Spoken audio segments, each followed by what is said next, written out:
There were many military academies in the Soviet Union during the 1930s, namely the V.I. Lenin Political Military Academy and the M.V. Frunze Military Academy.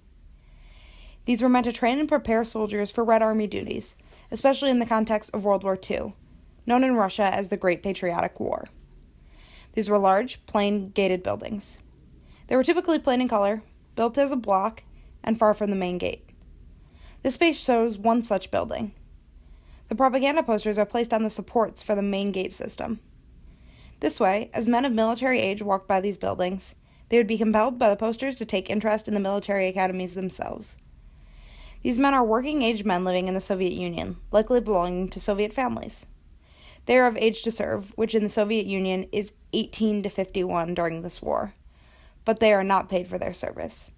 Therefore, they must be recruited by these propaganda posters placed in military centers.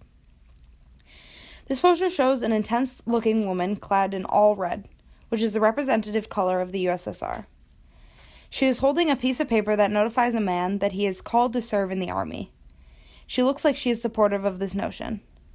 In large, red, Cyrillic block letters, the phrase Rodina mat zvyot, or the motherland calls, is written above her. This occurs on a background of several pointed weapons, evoking a feeling of war and battle. This propaganda poster is dated to the year 1939, which is also the first year that the Soviet Union was involved in World War II, and this poster calls for the recruitment of soldiers for World War II efforts. Therefore, this is the year that the space is dated to.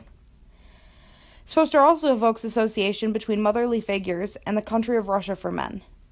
By combining the words mother with land, the government has created a powerful image. Firstly, the woman in the poster is handling the letter and looks as if she is approving of his service in the army, which may be the opposite of how mothers normally react when they learn their sons have to serve.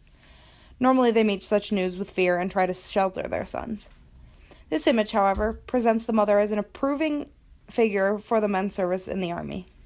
Secondly, men were historically socialized into protecting their mothers, sisters, wives, and daughters, especially in times of war.